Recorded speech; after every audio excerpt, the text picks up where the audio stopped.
우리 새벽에 잠깐 광고 드렸는데요. 임준엽 청년 부친상을 당해서 위로 예배 다녀오겠습니다. 청년부에서 다녀옵니다. 이대성 목사님 인수해 주실 텐데, 예전에 우리 교회 좀 힘들 때 하남으로 이사 가셨다고 그래요. 김선화 집사님 남편 되시다고 그러는데, 함께 가실 분들은 그 차편으로 해서 다녀오실 수 있으면 좋겠습니다. 하남에 위로 예배 다녀온다고 합니다. 함께 가실 수 있는 분들은 그렇게 다녀오시면 좋겠습니다. 우리 말씀 같이 묵상하도록 하겠습니다. 오늘 우리가 보는 본문의 말씀 22절에서 33절까지 나오는 이 말씀은 마가복음 6장에도 똑같이 나오고 있습니다. 누가는 기록하지 않았습니다. 근데 요한은 기록을 했습니다. 그래서 공관복음서 중에는 두 군데서 기록이 되어 있고, 요한복음이 그 의미를 설명하고 있는 그러한 내용이 물 위를 걸으신 기적이다, 그렇게 설명이 됩니다. 내용이 좀 다릅니다. 마가복음에 있는 것과 마태복음에 있는 것이 첨삭이 너무 심합니다. 그래서 사람들이 전혀 다른 사건이 아니냐라고 물어보는 사람도 있고, 또 같다고 해도 어떻게 이렇게 빼먹을 수 있고 또 이렇게 집어넣을 수 있느냐라고 이야기하기도 합니다. 그런데 이 두 개의 본문, 마태복음과 마가복음에 있는 본문이 똑같이 지향하고 있는, 각각의 관점이 다르긴 하지만 같은 맥락에서 지향하고 있는 것들이 있습니다. 오늘 그것을 함께 살펴보려고 합니다. 마태복음을 놓고 보면 1절에서 12절까지 세례 요한의 죽음을 이야기하고, 그것이 끝나자마자 지난 주간에 우리가 함께 묵상했던 오병이어의 기적이 나오고 있습니다. 하나님 나라의 것을 어떻게 분배하는가에 관한 이야기이지요. 그리고 나오는 이야기가 물 위를 걸어가시는 예수님의 이야기입니다. 그런데 본문은 이렇게 시작합니다. 예수께서 즉시 제자들을 재촉하사 자기가 무리를 보내는 동안에 배를 타고 앞서 건너편으로 가게 하셨다. 제자들을 강제로 분리시킵니다. 무리들하고 제자들을 분리시켜 놓는 작업을 지금 하고 있습니다. 즉시로.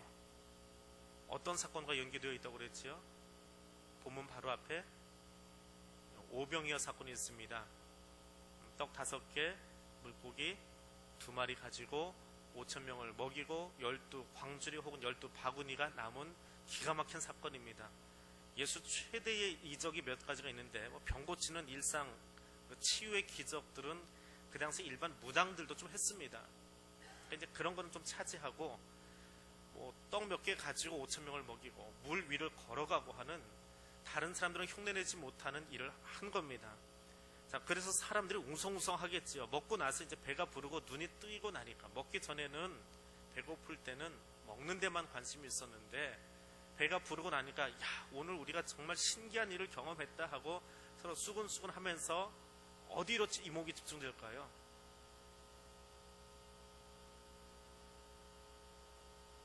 안 먹어보셔서 모르시는구나. 어떤 일에 지금 집중이 되고 있습니다. 뒤에 가서 말씀드릴게요. 모르시면. 어떤 일에 지금 사람들이, 무리들이 막 집중하고 있습니다. 한참 먹고 배가 통통해지니까, 야, 이렇게 될 바에야 우리가 이 일을 한번 도모해보자 하니까 예수님이 안 되겠다 하는 겁니다. 요한복음에 보면 그 이유가 나옵니다. 그런데 지금 요한복음을 안 읽었는데, 무리들을 분산시켜서 제자들은 저쪽으로 좀 가라라고 이야기합니다. 가는데 풍랑을 만나서 가지를 못해요. 사실은 지도에서 찍어보면 지도가 이상합니다. 분명히 반대편으로 가라고 했는데 반대편에 가지를 않습니다. 풍랑 때문에 배가 뱅글뱅글 돌다가, 아니면 다시 오도록 너희 잠깐 저 바다 위에 가 있어라, 내가 이 무리들을 해산시켜 놓을 테니까, 그리고 다시 만나자 하고 만나서 이제 가는 그런 장면으로 이해를 합니다. 동요하는 무리들을 피해서 제자들이 거기에 동요되지 않도록, 그 무리들이 하는 생각, 제자들이 아니고 무리들이 갖고 있는 생각에 제자들이 동요되지 않도록. 물론 제자들도 그 생각은 가지고 있습니다. 없는 건 아닌데 군중심리에 휘둘릴까봐 떼어놓고 있는 장면을 볼 수 있습니다. 그리고 예수님 어디로 가십니까? 23절에 보니까 무리를 보내신 뒤에 기도하러 산에 가셨습니다. 자, 제자들을 먼저 다 흩으시고 본인은 지금 일어나는 이 일, 이게 지금 내가 원하는 일이 아니고 내 아버지가 원하는 일이 아닌데 어찌 해야 됩니까? 기도는 뭐 하는 거예요? 영혼의 호흡이라고 하지만 기도는 하나님의 뜻을 여쭈어 보는 거예요. 내 뜻을 하나님께 강변하는 게 기도가 아닙니다. 이거 주세요, 저거 주세요, give me please 하는 게 아니고 어떻게 할까요, 하나님? 그리고 그분이 대답하실 때까지 기다리는 거예요. 하나님이 대답하실 때까지. 자, 무리들이 웅성웅성합니다. 제자들도 동요하고 있습니다. 그래서 그들을 분리시켜 놓고 무리들은 다 해산시킨 뒤 이제 집에 돌아가라, 먹었으니까 가서 잠 좀 자라. 왜? 시간이 지금 저녁 시간이거든요. 저녁을 먹고 배에서 일어나는 사건은 새벽 3시쯤 일어나는 사건입니다. 그 중간 타임 사람들 흩었으니까 대략 한 길게는 9시간, 짧게는 한 대여섯 시간 정도 예수님이 산에 가셔서 기도를 하고 계십니다. 자, 거기에 올라가셨는데 거기 혼자 계시더니 24절에 배가 육지에서 술이나 떠나서 바람이 거스름으로 물길로 말미암아 고난을 당하더라. 자, 우천시에 일어나는 일반적인 현상입니다. 계절풍 때문에 일어나는 사건입니다. 갈릴리 북단에서 내려오는 이스라엘 지도를 보면 북쪽에 헐몬산이라고 하는 산이 하나 있는데 거기 눈이 덮여 있다고 그래요. 근데 그 눈을 타고 찬 바람이 내려와 가지고 바다에 부딪히면 바다가 빨리 식지를 못하니까 충격이 생깁니다. 그러면서 놀이 일어난다고 합니다. 이때가 3, 4월 달이라고 지난주에 말씀드렸지요. 오병이어가 잔디 위에서 이루어진 사건입니다. 잔디가 날 때니까 3, 4월쯤이다. 봄에는 특별히 놀이 더 심하게 일어난다고 합니다.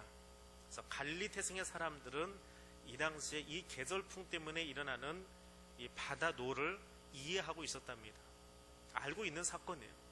그런데 아무튼 그것이 너무 심해서, 물결이 너무 심해서 고난을 당하고 있었습니다. 환호하고 열광하는 군중들을 뒤로하고 제자들은 바다 위로 갔습니다. 예수님은 어디 계신다고 그랬어요? 산에 가 계십니다. 실제로 가보지는 못하고 주석에 그렇게 써있길래 그 사전을 펴고 지도를 펴고 그곳에 있는 사진들을 좀 찾아봤습니다. 그랬더니 대략 이 지점일 거다라고 이제 추정을 하고 사진들을 찍어놓고 이렇게 참고 자료가 되어 있는데, 예수님이 어딜 가 계시냐 하면 그 바닷가 앞에 야트막한 산이 하나 있고요. 올라가서 기도하셔야 되니까 산 옆에 협곡이 있어요. 그 사이로 올라가서 기도하고 계셨을 거다라고 이야기합니다. 자, 그럼 바람은 그 밤에 어디를 타고 다니느냐? 산 능선을 타고 바람이 내려오지 않습니다. 바람은 협곡으로, 계곡으로 더 심하게 붑니다. 제자들은 바다 위에서 그 바람 때문에 놀이 일어나가지고 거기서 죽을똥살똥하고 싸우고 있고요. 예수님 어디 계시는 거예요? 협곡에서 뭘 맡고 있어요? 바람 맡고 계시는 거예요. 바람의 의미가 여러 가지가 있습니다. 아무튼 헐몬산에서 내려온 그 바람을 자신의 몸으로 맞으면서 지금 하나님과 대면하고 있는 거예요. 아버지와 대면하고 있는 거예요. 이 일을 어떻게 하면 좋겠습니까? 아버지가 원하시는 길이 이 길이 아닌 것 같은데, 십자가의 길인데 지금 사람들은 딴 생각하고 있습니다. 제자들도 지금 동요하고 있습니다. 저들은 지금 저 바다에 나가 있습니다. 어찌할까요? 하면서 그 바람과 맞닥뜨리면서 지금 자기가 씨름하고 있는 거예요. 야곱이 기도하면서 환도뼈가 부러지도록 씨름했다라고 한다면 예수님 지금 그 협곡에서 바람과 씨름하고 있어요. 어떤 바람이에요? 자연적으로 내려오는, 산 위에서 내려오는 바람이기도 하지만 사람들의 바람이에요. 군중심리, 그 군중들이 원하는 바람, 이 바람을 어떻게 하면 좋겠습니까? 이건 하나님이 원하시는 바람이 아닌데, 이거 좀 잠재워야 되겠는데 어찌하면 좋겠습니까?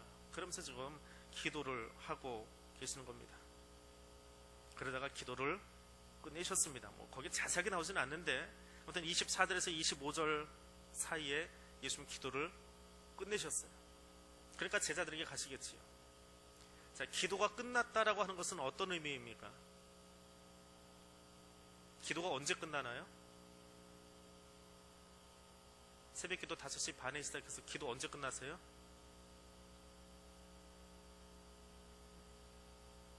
나가시는 분마다 시간이 다 다르긴 하지만 그게 끝나는 게 아니지요. 응답 받을 때 끝나지요. 응답되어질 때, 아버지의 뜻이 내게 응답되어질 때에 예수님이 기도하다가 아버지의 뜻을 이해하고 그 바람이 무엇인지, 이 바람을 어떻게 할 것인지 답을 얻었어요. 근데 그 답은 누구한테서 나온 거예요? 아버지에게서 나온 거예요. 하나님 아버지에게서. 그 답을 얻고 이제 내려갑니다. 내려갔더니 바다에서는 아직도 제자들이 그 바람에 일어나는 놀과 싸우고 있어요. 때가 언제예요? 밤 사경이더라. 새벽 3시에서 6시. 자, 그러면 오병이어의 기적이 일어나는 것은 저녁 때쯤이다 그랬습니다. 한 3시쯤 먹기 시작해서 보통 이제 식사가 껴있는 신방을 나가면 한 2시간 정도 걸립니다. 중국 사람들하고 먹으면 한 6시간 걸린다고 그래요. 밥 먹는데. 아무튼 한 중간쯤 한 3시간 먹었다고 치십시다. 3시부터 먹기 시작해서 한 저녁 6시, 7시면 지금 참 가로등이 없을 때니까 깜깜합니다. 그렇게 깜깜해서 집에 가기 힘들어요. 아이들도 많고 2만 명이 움직여야 되니까 좀 빨리 해산을 시켜야 되겠지요. 한 5시쯤 끝났을 거예요.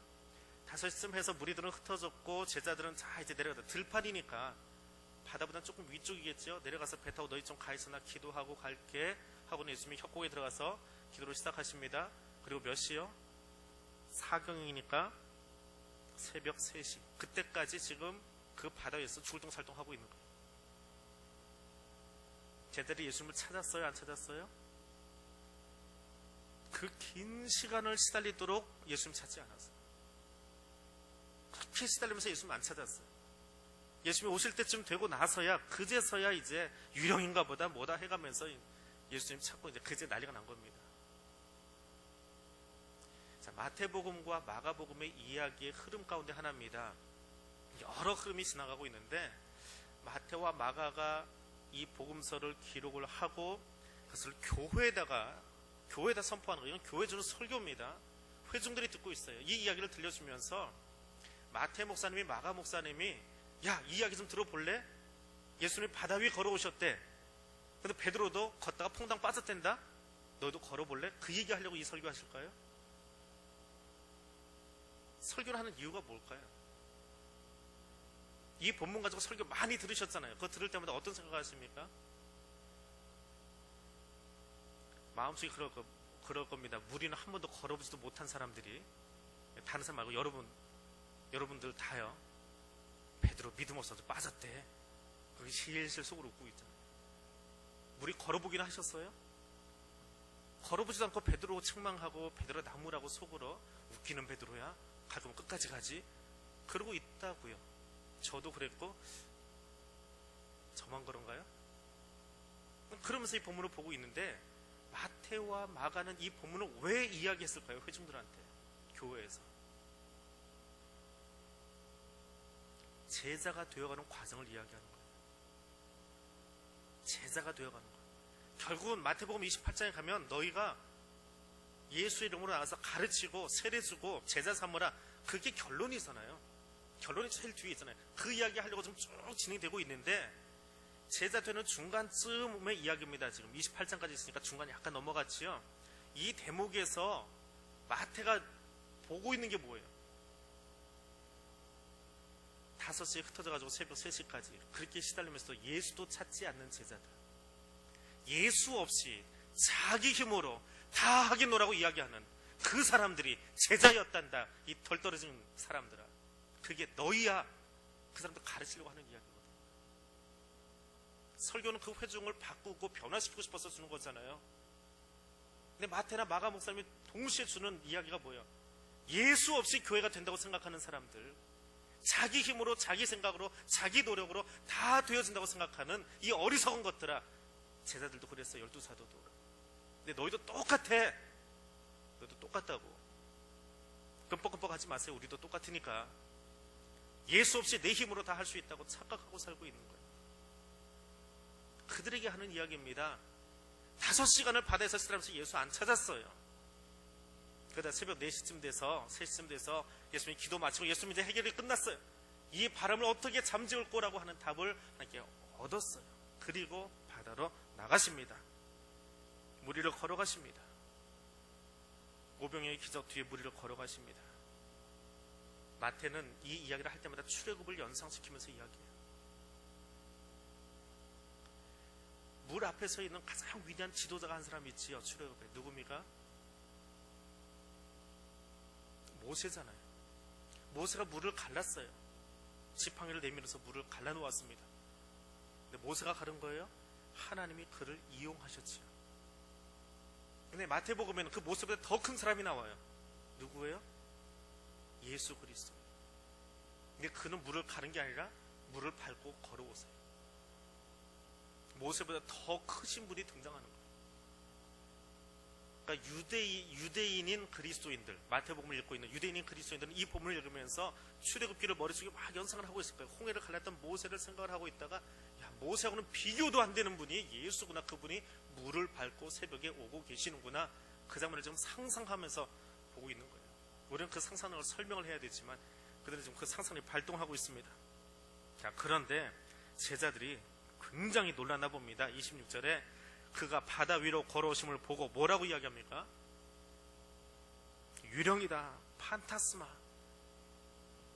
판타스틱 같은 영화 뭐 그러는데, 판타스마. 딱 여기 한번 나오고 마가복음에 한번 나오는 그런 단어입니다. 얼마나 놀랐으면 성경 다른 곳에는 나오지 않는 단어인데 여기는 나와 있어요. 유령이다. 설명 짧게 하겠습니다. 거기는. 그랬더니 예수님이 즉시로 뭐라고 이야기하십니까? 안심하라. 나니 두려워하지 말라. 자신을 드러내십니다. 나다. 이 다음에 천국 가시면 천국에 몇 명이나 가 있을지 모르겠지만 뭐 다른 사람도 만나봐야 되겠지요. 저희 아버님도 만나 뵙고 싶고 저희 할머니도 만나보고 싶고 만나고 싶은 분이 몇 분 있는데, 근데 뭐니 해도 하나님은 만나봐야 되잖아요. 근데 거기는 그 숱한 영적인 존재들 가운데 하나님을 어떻게 알 수 있을까요? 저희 아버님은 머릿속에 아직 사진이 있어요. 할머니도 사진이 있고요. 그 사진 기억하니까 가면 찾을 수 있을 것 같아요. 근데 하나님은 어떻게 생기셨어요? 어떻게 하면 하나님 알아볼 수 있을 것 같아요. 그 몇 억이 있을지 모르겠지만 지나간 모든 세대 그리스도인들이 다 가 있을 테니까 거기서 하나님 어떻게 구분하실래요?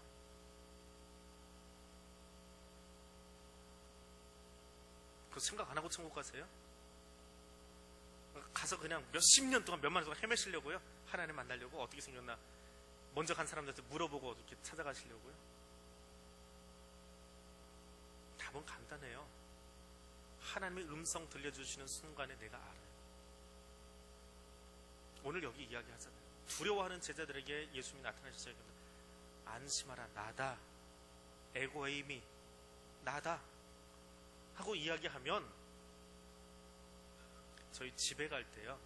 저희 집에 걸어갈 때 걸음걸이도 알지만 저희 집 그 차를 차고에다 파킹하는 순간에 계단 위로 제일 먼저 뛰어 올라가는 녀석이 하나 있어요. 차 소리를 구분한다니까요. 토리 이야기 제가 잘 안 했지요.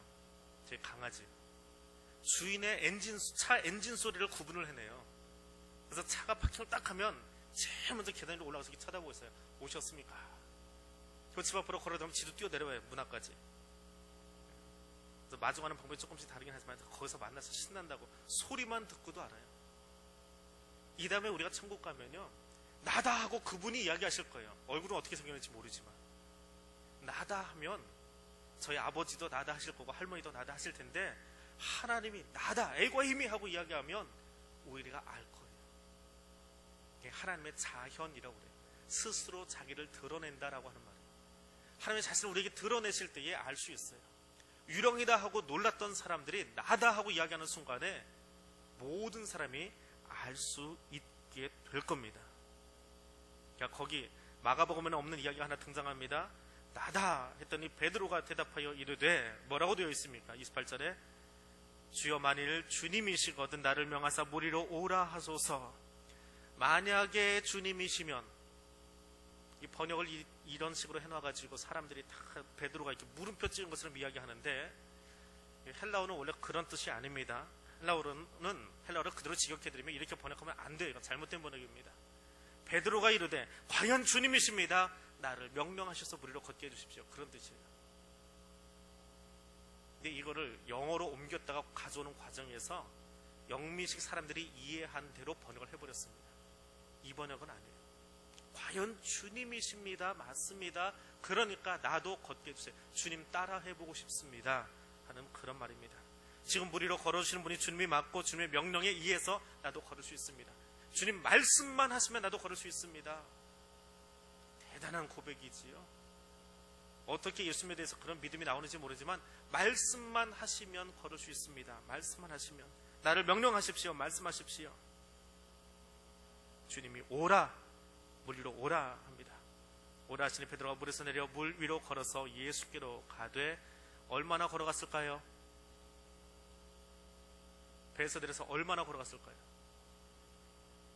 거의 거리가 안 나와 있습니다. 예수님이 손 닿을 만큼까지 걸어갔어요. 왜냐하면 베드로가 물에 빠질 때에 31절에 보니까 어이커가 빠지니까 즉시 손 내밀어서 잡으셨대요. 그럼 얼마나 간 거예요? 거리를 얼마나 걸어가는지는 모르지만 아무튼 베드로가 어디까지 간 거예요? 어이커 이녀석 거기 빠지냐 이리 와. 손 내밀 만큼 요만큼 딱 요만큼이에요. 여기 꽃 있는데 요만큼. 제가 예수라고 한다면 요만큼 있는 거 베드로가 손 잡아줘야 되니까 허리 좀 숙이면 여기보다 조금 더 앞에. 많이 간 거예요? 적게 간 거예요? 한 걸음인지 두 걸음인지 모르지만 많이 갔어요. 한 발자국만 더 걸어갔으면 나도 걸었어요. 그리고 예수님 끌어안을 만한 딱 요만큼이라고요 지금. 그럼 예수님까지 얼만큼 남은 거예요? 한 발자국도 채 안 남았다고요. 어디서 빠졌어요? 걸어오다가 여기 장로님 있는 데쯤에서 빠졌으면 말이 나네요. 그럼 예수님 뛰어가서 잡아야 되잖아요. 그거밖에 못하냐? 조금만 더 걸어오지. 몇 발짝만 걸어오지. 설명하셨을 텐데 아니에요. 빠지니까 놀래가지고 예수님이 말로 안 해요. 사실은 말로도 할 수 있잖아요. 빠지지 마라. 손가락만 하셔도 올라오실 거 아니에요. 그거 못하실 분인가요? 말씀으로 창조하신 분이니까 솟구치 올라와라. 그래도 되잖아요. 근데 주님이 얼마나 마음이 급하셨으면, 얼마나 그 베드로를 사랑하셨으면 말로 안 해요. 주님의 마음이 더 급해요. 우리가 고난당하고 물속에 빠져들어가고 답답할 때 물에 빠지는 나보다 더 다급한 분이 누구예요? 즉시로 손 내밀어서 그를 끌어올리셨다고요. 주님이 더 급해요. 내가 급한 줄 아세요? 새벽에 나와서 금요일날 나와서 여러분의 그 어떤 아픈 문제들 가지고 기도할 때 눈물 빼고 콧물 빼고 하면서 하나님 이거 너무 힘들어요. 이 문제 좀 풀어주세요. 이 관계 좀 풀어주세요. 이 진로 좀 어떻게 해주세요. 여러분이 다급한 것 같으세요? 아니에요. 주님이 더 급해요. 주님이. 왜? 그 계단을 빨리 좀 이 사람이 뛰어넘어 주었으면 내가 더 큰 일을 맡길 텐데 주님은 이미 계획하고 의도하고 계시거든요. 우리의 길을 여호와 이르러 준비하고 계시는 하나님이시거든요. 근데 아직 그걸 못 뛰어넘고 있는 그 사람을 바라보면서 정말 안타까운 거는 눈물로 기도하고 있는 내가 아니고 누구라고요? 주님이세요. 좀 일어나. 왜 거기까지 왔어 그래? 한 발짝만 걸어왔으면 되는데 코앞인데 왜 거기서 퐁당 빠지고 그래? 야단치지 않으세요. 손을 먼저 뻗어서 그를 잡아주세요. 그게 주님이세요. 제자를 훈련시키시는데 예수님의 훈련법은 야단치시고 회초리 들고 훈련시키지 않으세요. 떨어질 것 같으면 빠질 것 같으면 끌어안으시는 분이 나의 주님이세요. 그분의 안타까운 마음을 손으로 표현하세요. 빠져가는 베드로가 예수님의 마음에 부합해서 그런지 주여 나를 구원해 주십시오. 죄인이 죄악의 구덩이에서 외치는 소리라고 합니다. 자신의 힘으로는 도저히 헤어나올 수 없을 때 외치는 소리가 주여 나를 구원하소서라는 소리예요. 코앞에 있는데, 주님 코앞에 있는데 빠져가면서 예수님 옷자락 잡을 생각도 못했어요.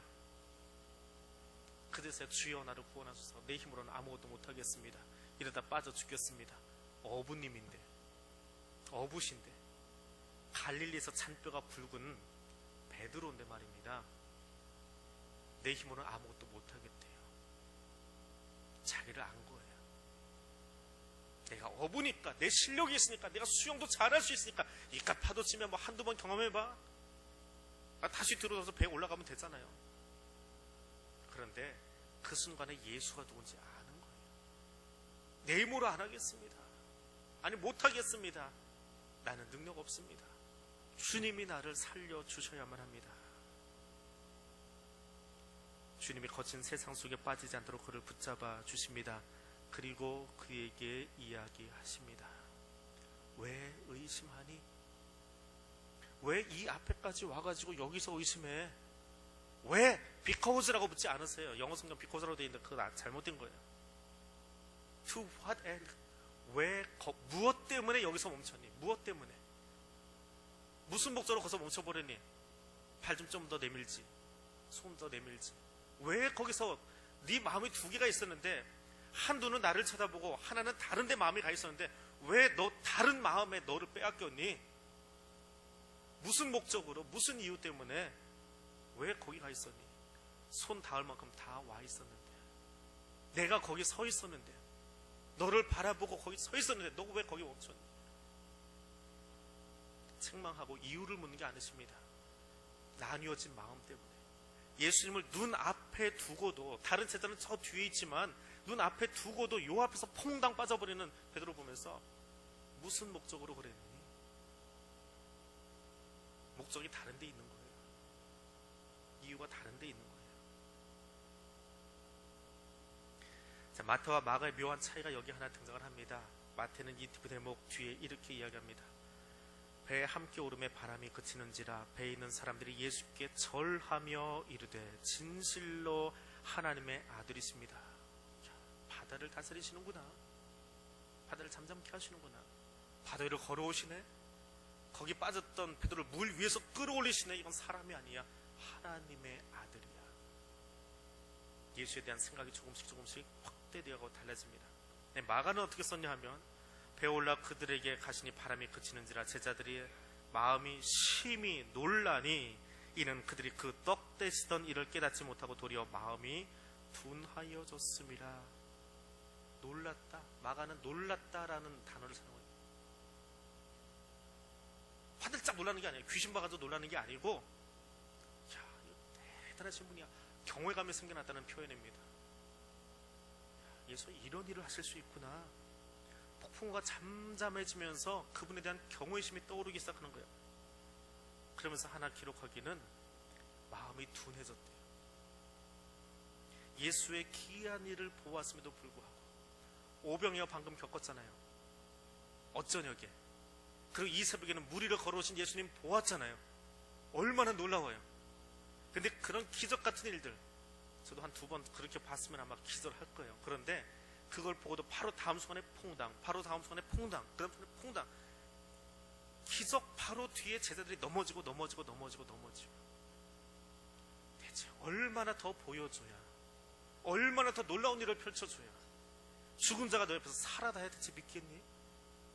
보고도 못 믿고, 오병이어 그 떡덩어리 먹고도 배부르지 못하고, 바다에서 그 일을 경험하고도 예수님이 누군지 이해하지 못하는 그들을 바라보면서 마음이 둔하여졌다 혹은 완악하여졌다, 그렇게 표현합니다.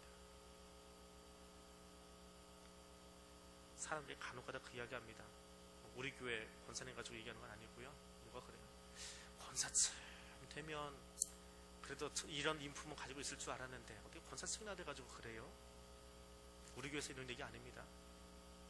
강 목사님 그렇게 표현 잘하실 텐데. 사람들이 그렇게 이야기하잖아요. 권사쯤 되어지면, 아니 장로쯤 되어지면, 아니 목사가 돼가지고 그래 잘 쓰겄어? 또 어디서 그래요? 여기서 그러고 있어요. 그 정도로 설교 듣고, 그 정도로 말씀 듣고, 그 정도로 신앙생활 했으면 그렇게 살면 안 되지.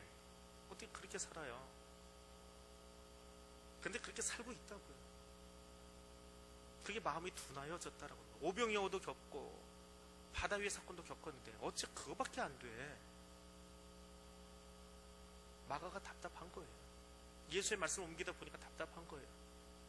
근데 그 이야기가 어디 있어서 옮기는 거예요? 지금 교회가 그런 일을 안 하고 있으면 이 말 옮길 필요가 없지요. 아이고 그때 사도들은 그랬는데 우리 교회는 너무 좋아요. 신나는 이야기만 쓰면 될 텐데 왜 이 이야기를 교회에다 다시 옮겨놓고 있어요? 사도들도 그랬지만 왜 교회에다 다시 옮겨놓고 있어요? 왜 2000년 넘도록 지워지지 않게 주님이 여기다 다시 써놓고 있습니까? 말씀을 듣고도 행동하는 것은 그렇게 못하고 있는 우리의 죄성을 아시기 때문에, 우리의 부족함을 아시기 때문에 말씀은 말씀, 삶은 삶, 날마다 듣고 은혜 받았습니다 그러다 나가서 퐁당 빠져서 엉뚱한 일 하고, 그 모습 때문에 마가가 써놓은 거예요. 오병이어의 기적을 잊어버렸다라고 하는 것은 비단 오병이어 먹고 마시는 그 이야기만이 아니고, 이 바다 위에서도 제자들이 지금은 와 경외감으로 놀랐습니다 그랬다가 뒤에 가서 엉뚱한 일 하고 있잖아요. 자리 싸움하고 있잖아요. 그 이야기를 전개할, 그 설교를 할 마가 목사님 마음속이 답답한 거예요. 마태는 베드로를 본보기로 삼은 겁니다. 베드로도 그랬는데 베드로 가지고 웃지 마, 니들 다 똑같아. 베드로가 대신 혼나고 있는 거예요. 제일 선임이니까. 제일 선임이니까. 군대에서 이 병사들 휘어잡는 가장 좋은 방법 하나 있습니다. 병사들 앞에서 소대장 한번 까면 끝납니다. 그럼 뒤에 병사를 꼼짝도 못합니다. 놀래가지고 몇 날 며칠은 기죽어 있습니다. 베드로가 혼났어요. 예수님 앞에서. 무슨 목적으로 그랬니? 그럼 그 뒤에 있는 사람은 뭐가 되는 거예요? 베드로가 그랬으면 너희도 다 똑같아. 예수님 코앞까지 갔다가 다른 생각에 사로잡혀서 퐁당하고 들고 빠지더라. 예수님이 손 내밀어서 끌어내 주셨으니까 여기 있는 거야. 은혜로 사는 줄 아세요? 은혜로 사는 것 기억하십시오. 내가 잘나서 내가 열심히 해서 여기 있는 게 아니에요. 내가 오늘 여기 있는 건 정말 은혜예요. 은혜로 여기 앉아 있는 거고요. 은혜로 말씀 전하고 있는 거예요. 주의 은혜가 아니면 우리는 여기 존재할 수 없는 사람들입니다. 그런데 마가나 마태나 똑같이 쓰고 있는 이야기가 하나 있어요. 그렇게 퐁당퐁당 빠지고 베드로를 들어서 혼내야 될 만큼 제자들이 교회가 잘못되고 있지만, 이 과정을 하나씩 하나씩 지나가면서 제자들이 조금씩 되어 가더라라고 하는 거예요. 그리고 정말 주님이 원하시는 것, 처음에 하다가 많이 이야기했지요. 이 이야기가 오병이어 뒤에 붙어 있다는 거예요. 오병이어 기적을 경험하자마자 사람들이 배가 불러요. 든든해요. 그럼 무슨 생각해요? 야, 떡 5개하고 물고기 2마리 가지고 우리 다 먹이실 수 있는 분 왕 삼아 놓으면, 그분을 왕으로 앉혀놓으면 우리 배 골치는 않겠다. 로마 황제 필요 없겠다. 저분을 왕으로 세우자. 요한이 그걸 기록해놨어요. 제가 짐작하는 이야기가 아니고 요한이 그걸 대놓고 기록해놨어요. 요한쯤 되니까 이제 사도들 다 돌아가시고 이제 마지막 사도잖아요. 그러니까 베드로 실명도 막 거론하고요. 베드로가 귀 잘라야 된다. 실명도 거론하고요. 거기다 대놓고 이야기하는 거예요. 그때 왜 그랬는지 알아? 무리들이 예수를 왕 삼으려고 그랬거든. 근데 나도 그 자리에 있었는데 나도 베드로도 똑같은 생각 가졌다. 그랬더니 주님이 우리를 분리시켜 놓으셨어. 무리들과 어울리지 말라고. 너희만큼은 그런 생각 갖지 말라고. 예수를 왕으로 삼아가지고 예수 이용해가지고 예수 이용해서 너희 것 챙기려고 하지 마. 그게 잘못된 거야. 어떻게 예수를 이용해서 너희 배를 불릴 생각을 해? 그거 잘못된 거야. 억지로 분리시켜놨어요. 어떤 물결? 바다에 일어나는 물결보다 군중의 물결이 있어요. 왕 삼으라고 왕을 만들어가는 웅성웅성하는 물결이 있어요. 이 물을 먼저 잠재워야 되는 거예요. 그리고 그걸 상징적으로 보여준 것이 바다 물결을 잠잠하게 만들어버리신 거예요. 예수님은 그런 왕이 되기를 원치 않으셨습니다. 그리고 밤 사경에, 그 새벽 미명에, 이제 아침이 돋아올 그때쯤에 교회라고 하는 작은 배가 물 위에서 세상 풍파 때문에, 세상의 풍조 때문에 세상의 방법으로 살아가다가 세상의 방법으로 일하고 있다가 이 교회가 좌초하게 생긴 거예요. 초대교회도 그랬고 지금도 그렇고, 교회가 세상적인 방법을 가지고 움직이려고 하다 보니까 휘청휘청하면서 교회가 넘어지려고 하는 거예요. 그때 주님이 그 교회를 찾아오시는 거예요. 세상의 방법으로 교회에서 일하고 봉사하고 그게 하나님의 일인 것처럼 착각하지 말라고요. 그라프라고 하는 사람이 이렇게 썼습니다. 제자들은 갈릴리 바다에 돌연히 나타나신 예수를 보고 유령인 줄 알고 두려워하며 떨었습니다. 우리는 이런 제자들과 조금도 다를 바 없습니다. 우리는 유령과 같은 어둠의 세력이 이 세상을 지배한다고 생각하면서도 바람과 파도 등 자연과 우주 만물이 주 예수께 복종한다는 진리에 대해서는 믿으려고 하지 않습니다. 귀신 무서워하지. 밤중에 귀신 얘기하면 싫지. 근데 정말 나를 지키시는 분은 예수 그리스도인데 귀신 얘기하려고 그러면 막 도리질합니다. 싫어합니다. 세상에 거대한 파도가 교회를 막 넘어뜨릴 것 같아요. 대한민국의 정서 자체가 지금 교회를 그렇게 곱게 보지 않잖아요. 그 정서를 더 두려워합니다. 세상의 방법이 더 옳다거나 하고 세상의 방법을 자꾸 채용하려고 합니다. 주님의 방법을 찾아가려고 하지 않아요. 그 주님이 누구신데요? 천지를 지으신 하나님이신데 그 주님을 의지하기보다는 세상의 것을 더 두려워하고 유령인을 더 두려워하고 헛것을 더 두려워하는 사람들이 있더라라고 합니다. 주님은 그 물결을 잠재우기를 원하세요. 그리고 아직 미숙하지만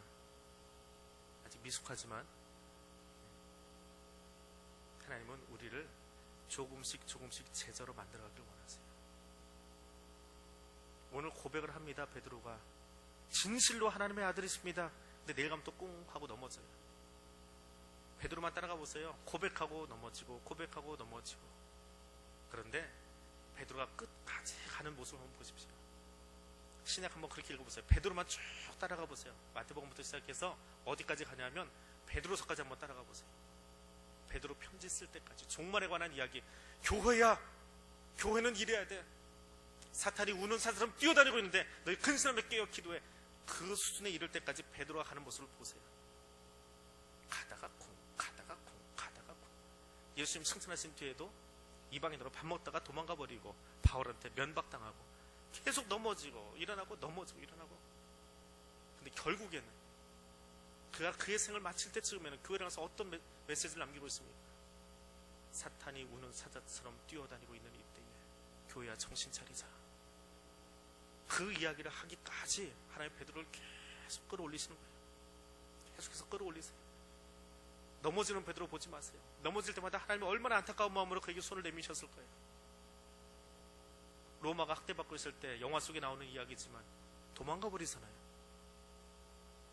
주님이 로마를 향해서 갑니다. 그 환상을 바라보던 베드로가 이야기합니다. 주님 어디로 가십니까? 쿼바디스 도미네, 어디로 가십니까? 네가 도망가니까 내가 간다. 또 다시 들어가잖아요. 오늘 주님 앞에서 조금 넘어지셨습니까? 실족하셨습니까? 아파하지 마세요. 주님이 더 아픈 마음으로 여러분을 일으키려고 지금 다가와 계세요. 여러분의 흘릴 눈물보다 여러분의 안타까운 마음보다 주님은 더 안타까워하세요. 그리고 안타까워하는 것만이 아니라 찾아오셔서 그분의 손을 내미시고 우리를 그 물속에서 빠지지 않도록 끌어올리시고 결국에는 교회를 책임질 수 있는 사람으로 자라가도록 우리를 이끌어 가실 거예요. 그 이야기를 하려고 공관보험서 기자들이 이 이야기를 써놓은 거예요. 관점은 조금씩 다른 것 같지만 똑같은 제자도의 이야기를 가지고 말입니다. 이 시간 기도할 때에 여러분 마음속에 이 질문을 던져놓고 한번 기도하십시오. 예수님이 나에게 어떤 분이신가? 예수님이 나에게 어떤 분이신가? 여러분 스스로 한번 질문해 보십시오. 온 우주의 주관자 되시는 하나님, 그건 바르게 알기를 원합니다. 예수가 온 우주의 주관자인 것 잊어버리면 교회 나와서 빵 달라고만 이야기하고 돌아가 버립니다. 예수님이 온 우주의 주관자인 것 잃어버리면 와서 예수를 통해서 내 이익 챙기려고 생각합니다. 상점 주인만도 못하게 주님을 이용해 먹으려고 합니다. 주님이 온 우주의 주관자이신 것을 알게 하옵소서. 베드로와 같이 마음이 나뉘지 않게 하옵소서. 바로 앞에 주님이 계신데 마음이 나뉘어져서 퐁당 빠져버립니다. 주님, 지금 내 마음은, 내 눈은 예수에게 집중되어 있습니까? 고정되어 있습니까? 다시 한번 질문하시기 바랍니다. 내 눈과 마음이 예수에게만 집중될 수 있도록 기도하시기 바랍니다. 세 번째로 기도하기는 매 순간순간 금년에 우리 교회 표어처럼 말씀 안에서 자라가기를 원합니다. 나 한 사람도, 우리 교회도, 한국교회도 말씀 안에서 자라가기를 원합니다. 외형이 커지는 교회가 아니라 내 중심이, 나의 질이 말씀 안에서 자라가기를 원합니다. 이 세 가지를 가지고 통성으로 기도하겠습니다.